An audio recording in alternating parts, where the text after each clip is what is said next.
Okay, guys, welcome. We are live. Hi, welcome back to my channel. I'm here today discussing Love Island Season 9, Episode 29, which is crazy. I think I have, you know, muddled up the numbers previously. They don't make it easy when including all the extra bits and whatever, but I just go with what it's called on ITVX. That's the numbering system I'm on this season. Who knows? That might change in the future. It's all a bit of a mad one. Okay, into this episode. Here we are. It's Casa Amor, baby. I was like, is this Casa Amor actually going to save this season or break it? I think it's pretty safe to say I'm absolutely loving it. It's making it. It's giving what we want Casa Amor to give. I mean, mainly towards the end of the episode. Obviously, we got some uh, a bit boring things back and forth. But anyway, let's go through. So we sort of split the episode. The front half being with the girls in Casa Amor, and the second half being with the boys in the main villa once the new girls come in. Well, I think we got maybe a little bit less time with the boys. I'll discuss that when we get to that in the running order. So let's get started. I think I missed the first couple of minutes, but I got into the episode when they were all sitting around the fireplace saying who was closed off and who wasn't. I managed to catch that. Tanya made it quite clear with the whole we left things on a we'll see. Like, that is your reading of the situation. I don't even think you really read it that way. I think you know that Shaq is really still into you and was happy that you sort of squashed things and made things work, and you weren't happy with how things got dealt with and now are looking to move on, or maybe even just have a bit of a flirt. Tanya is a flirt, and we'll get to that later in the episode. And the part where Olivia forgot his name, which was in first look as well. Yeah, Liv, and the fact that she brought it up later as well and made a joke on it makes me think that she did it deliberately, like just to have that moment of screen time, because it's obviously a funny moment. Like, I just mistrust Liv. We get a little bit back at the main villa and the boys being butthurt at the chanting and everything going on over in Casa Amor, which, yeah, I think the producers must have made them do that because they knew they would be able to be heard and then get those shots. Like, I really don't think that all of those grown people were standing around going, Casa Amor, Casa Amor. Like, maybe if you're all in the hype of it, but I really think they were told to do that. I don't buy that they all spontaneously did that. We have a little chat between Casey, Tom, and Will, and they're speaking really honestly. Like, it is really refreshing how the boys are this year. Most of the boys are this year. Actually having these frank conversations, and they tell Tom that they think his head's gonna turn, and Tom just like takes that on the chin and is like, "Oh, really? Okay." Like, and like they're giving each other honest opinions, and I'm like, where has this been all of my Love Island? Yeah, I'm here for it. And who'd have thought it from Tom? Like, he is really trying hard to make us forget all the Zara stuff. I think it depends how he acts in Casa Amor, and yeah, by the looks of things, it's getting dramatic. Yeah, the tomorrow night was hella spicy tonight. We get a little glimpse of Ryan saying that he's into Lana, but then I think we go back to the girls and Sammy saying she's into Ryan, and we do have a bit of a chat with them later on. So I think that's probably a more likely pairing that we're gonna maybe see more of. Jessie, right. When she's talking to the girls, she's really giving me Jake vibes, which would make Will the Liberty, which is hilarious. And as we see, that's probably not the case. But yeah, she just is saying things like, we'll deal with it when, do whatever you want and we'll deal with it when we get back, which is exactly what the message Jake was trying to send when he was in Casa Amor of, I'm going to be good and not stray and just encourage everybody else to. But to be fair, Lana piped up with a little comment, and so did Sammy. So I think everyone's just kind of game and not deep in it too much, which could get messy. So yeah, that's the vibe I'm getting from Castlemore from both houses. To be honest, that everyone is trying to get into the spirit of it and let the cards fall where they may. So that's, again, maybe they've been instructed to do that, and will regret it later, but that's probably the way we're going to get the best plot lines. So yeah, I'm happy Casa Amor is here. But they've done this weird thing where they really delay the girls going into the main castle with the boys, with the original boys. And I really struggle to think why they've done this.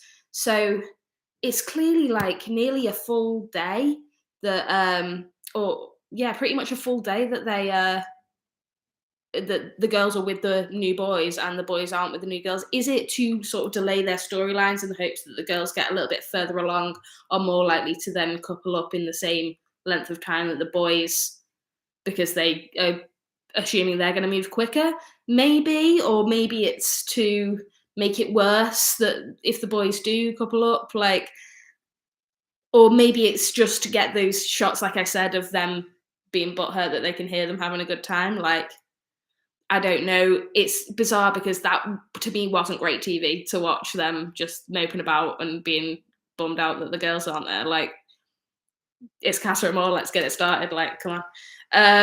But it did eventually get started. But that was just like a little interlude we got in the first half of the episode, which is, as I said, mainly about the girls. So yeah, I think Sammy was pretty impressed by Navy Ryan, and the more I see of her, the more I like her. Like, I think she's really grown on me. She's so pretty, and like, it just comes across nice, real in chats. Like, would be easy to talk to, and comes across like pretty straight up girl. So yeah. Then we move on to Tanya flirting. Like, she's a flirt. We've seen her flirt before. We saw it with David. It's the same thing again. And we said it was cringy back then. And I think it's still cringy now. Yeah, I'm not a big fan of her flirting. She seems to, I don't know, because I've liked the way she's handled certain situations with Shaq or whatever. And I think she's dealt with it in a really real way and been straight up. But as soon as she starts talking to a new person, like, with David and now with oh god, what's this guy's called? I'm gonna be so bad at the boys' names. Martin. Yeah, I think she kind of puts up a bit of a wall where it's a bit of bravado and a bit of trying to say the right quick thing where she's not really letting her full realness out. Like, and I wish she could like let that wall down and be herself around anybody, because, you know, if she is, which it looks like, trying to get to know this person, obviously that's going to be the best way for her to go about doing it. Yeah, I just think she's a weird flirt for me. And the fact, like, she is within her rights to do this, obviously, but it's the fact that she has previously said, I love you and we're exclusive. Like, it's like, it's hard to really see, like, even having this little bicker about how he spoke to Ron. You can't say that then reneges everything you've previously said. Like, I just think, do better. You know, if she was really feeling this way, that she wanted to take a step back and no longer be exclusive, then she should have brought this up to Shaq. Like, I know it's hard to say, oh, she didn't know about they would not be together now and she's got this opportunity. And yeah, fair enough. You know, it's Love Island, it's Casa Amor, she's doing her thing. Fair enough to her. I really can't hate her for it. But I do think she's gonna definitely get a comeuppance. I mean, even if she does nothing else and goes back to Shaq, the movie night, like, he's got enough ammunition in, like, what she's done today already to be rightfully angry that she's entertaining other options when they said they're exclusive. Like, but obviously we'll see what Shaq does. He seemed pretty happy about the new girls as well. So it's definitely giving drama. It's going to be a dramatic recoupling at the end of Casa Amor, and I'm excited for it.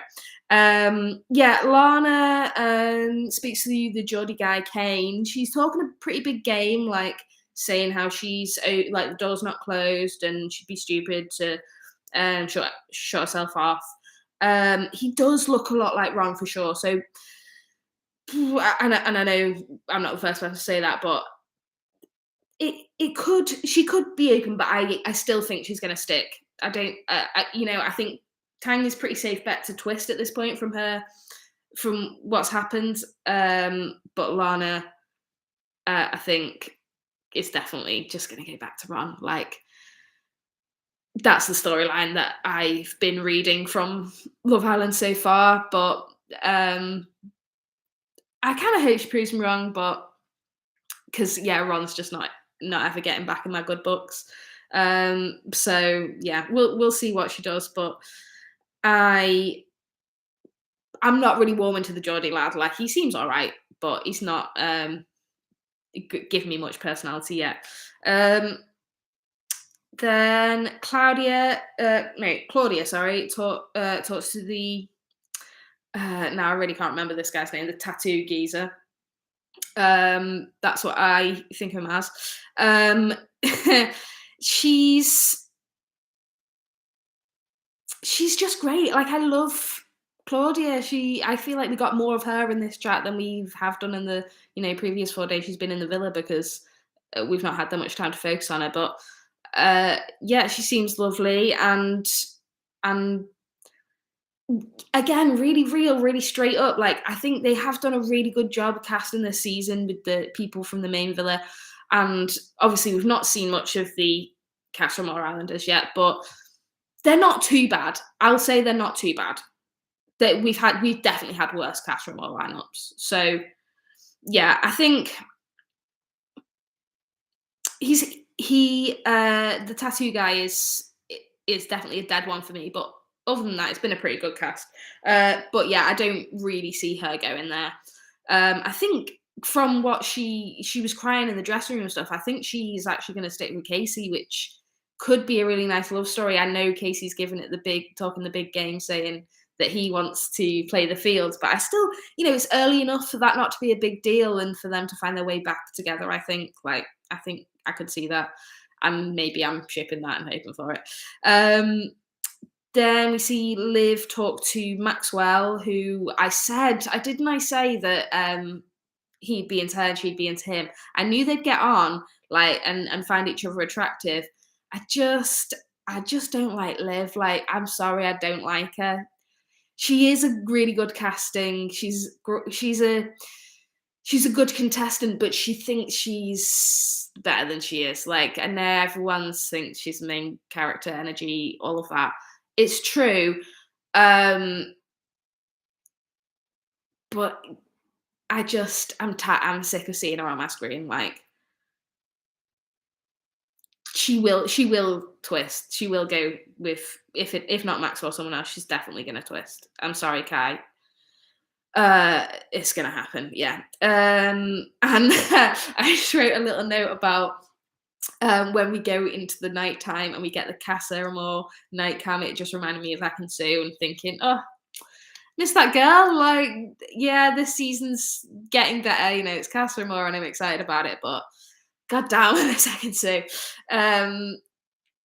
And we get a little bit of like whispering with Tanya and Martin in bed. So that's maybe that happened with other people as well, but we're only showing them whispering in bed and everyone else seems to just go to sleep.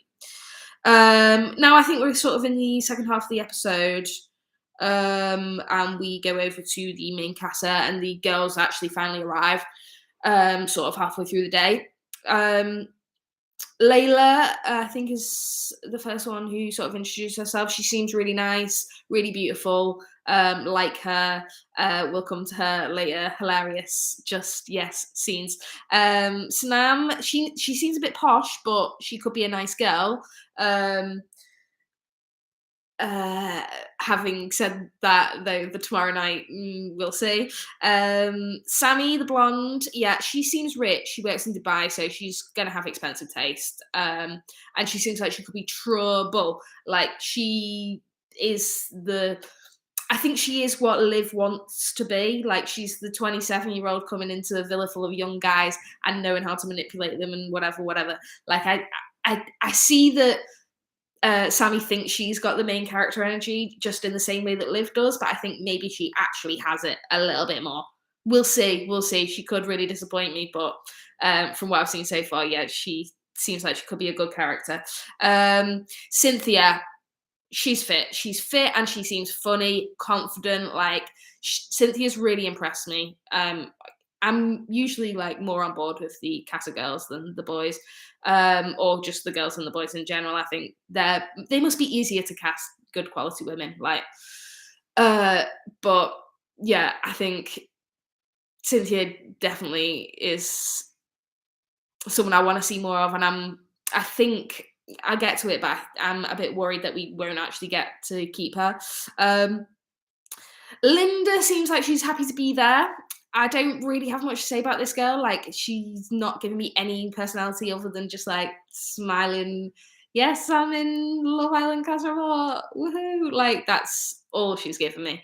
Bless her, but yeah, I'm not getting anything more than that. And Lydia is she's got an accent. She's from Glasgow, and she's fit too. Yeah, she's gorgeous. But I feel like we didn't get too much personality from her yet. I mean, let's see who has chats with who. So, oh god, yeah, that she's the one that Kai does that embarrassing, like, oh, I think I know you, and then says the wrong name, and he doesn't know it. Oh my god, hilarious.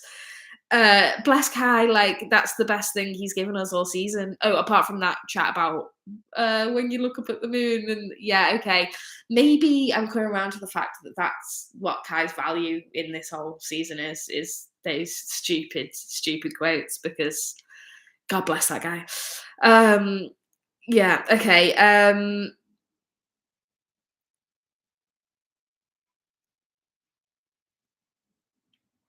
Oh yeah. Oh, so we get the tour. We get the tour where Casey and Shaq go and take the girls off after they've had their like little fire pit discussion, and Ron is like then straight on job with the guys who are remaining, saying, "Oh, let's." So who does everyone like? I really like this one. Like, like you like a few other people. Like, he's not got a thought of Lana in his head at the moment. He is on task. Like, he's making sure he's being defensive of the girl he wants, and like, we knew we were going to see it, but it's not nice to see. Like, mm, mm, mm, mm, not into it. He has a chat with Snam. He's flirting. These are the quotes I wrote down from him. He likes flirting. Everyone needs a bit of trouble. We ain't girlfriend and boyfriend. Again, we knew it was going to happen, but we hate to see it. And as I already said, I think Lana's going to stick with him. So she'll probably stick with him even through this. I hope she doesn't. Really hope she proves me wrong. But we've already seen her taken back for like doing things in front of her face. And maybe it'll be worse because it's more dramatic because it's Catherine Moore. But yeah, I've just got the full ick for Ron. Casey has a chat with Cynthia. I really like her, as I said, and they seem like they have like a frank, like open conversation. But I don't think he's interested in her, and I'm worried, like, because I want someone to be interested in Cynthia. She seems so great. And Casey's saying he's open to be getting to know people, but he didn't. When Cynthia asked him, so who in here do you like out of this lot, and he sort of just didn't give an answer. If he had been interested, he would have said, well, you're definitely in the mix, or you're up there, you're near the top, or something. She was fishing for that, and she didn't get it. Like, you know, you could say, to be fair, she didn't say it either, but I think she's more within her rights to do that as the girl coming into the villa. Like, I don't know, that's just my opinion, but I definitely think she was fishing for an open door with Casey, and the door did not open. Then we have Tom talking to Sammy, not that one. And he's like putting the mic around her, and I was like, if I was talking to a guy like on the first day I met him and I fancied him and he did that to me, I would be like, the hairs on the back of my neck standing up. You know, just from that like little bit of physical contact, he knows what he's doing. She knows what she's doing. She knows what he's doing. She knows what she's doing. Everybody knows what everybody's doing, and they're all doing it. These guys want a bone. Like, it's so clear already. The chemistry is there. She's doing exactly what we saw Ellie do with him, which is tempt him with sex. Like, that is, I'm going to say, what she is doing. And I'm not saying that that's a bad thing to do. Like, fair enough to her, she's doing it. And we saw it work with Ellie. Like, obviously not in the end, but Tom went there with her, went up to the terrace and had that secret kiss. Now the whole villa is the terrace because it's away from the prying eyes of the girls. Like, I just think she knows what she's doing. She's going in and executing a perfect plan. And if it works, like, I'm really sad for other Sammy because I love original Sammy, but it's great TV. Yeah, she's putting the work in. Okay. Layla and Will. Oh my god, I love it. I ship it. I know I've always been skeptical of Sammy, of Jessie. I've never liked Jessie. I've always thought, no, she's not good enough for Will. And now here comes another woman who seems to be all for Will. And I'm like, yes, you. Maybe I'm naive. But I really feel like this could be like a Camilla Jamie situation where there's someone who's in there, is sort of a one of a kind. No one really been on Love Island who's like them before. And not really in the same social circles as most of the rest of the cast, who has been coupled up with people, not the right person for them by the audience's opinion, and they send in someone who could be their true love and they get married and have lots of babies. Like, I really, really want that to be true. Maybe I'm being really harsh and taking Jessie's intentions to be bad when they're really not, and she does want to get married and have lots of babies with Will, because let's face it, I think that's what Will wants. Like, he's a farmer. But I see the chemistry there of Layla. Maybe I'm naive, maybe she's really playing me, but if so, I'm kind of happy to be played, because I feel like I already see the chemistry more there with them. Like, I really hope he twists. I hope he twists. Oh my goodness. The tomorrow night. Oh my God. It looks like they kiss. I'm so excited. We also see Will kiss Layla, possibly. Olivia is getting close with Max, I think. I'm not sure if we saw them kiss, but they're definitely getting close. And then Casey is talking to, I didn't see. Was it Sanam? It looked like he maybe lent in for a kiss there as well. So Casa Amor is Casa Amorin. That is what I'm saying. It was a great episode. I loved it. I'm really just happy to be reviewing this season. Yeah, surprised that it's sort of gone from a bit of a dull start to the season, as we usually have, to a maybe fair to middling, like second and third weeks, and now we're ramping it up into the Casa Amor, and I think it's got room to make up to being a better season, because I feel like last year maybe it was an outlier, but we had a really good season and it was sort of good all the way through, and this year maybe we've got more of a sort of slow burn of a season going on. So I'm excited to hopefully see that ramp up and continue towards the end of the season. I hope they continue to be putting good twists and different mechanics in there to keep us interested. Obviously, after Casa Amor, we know it can get a bit stale, but I think there should be enough fallout from this Casa Amor to sustain us. I hope they don't end up falling into traps like we heard with Chloe and Toby when they got back from Casa Amor wanting to recouple. The producers sort of kept them apart because there were other storylines going on. I really hope we can avoid stifling any budding relationships that might be happening like that, for those kinds of reasons, because I think there's always time to fit it in if you just cut out some of the inane bullshit that they talk about. You know, like I really want every storyline. And maybe that's not what most of the audience wants, but that's what I want. So yeah. As always, guys, please put any comments, suggestions, feedback, any topics for discussion down in the comments below. Thank you so much for coming to check out my video, and I'll see you all next time. Oh, I just wanted to shout out as well Chris and Dave's reality TV cast, which is a podcast that I love. I've loved for years. Been listening to it with every Love Island season. They also do Maths, and I think they do other reality shows. Love is Blind, Love Married. What? I don't know. There's loads. They do loads, and they've got Facebook and everything. They've got a really great community over there, and I sent them some fan mail recently. So yeah, big shout out to those guys, and yeah, speak to you all next time. Bye, guys.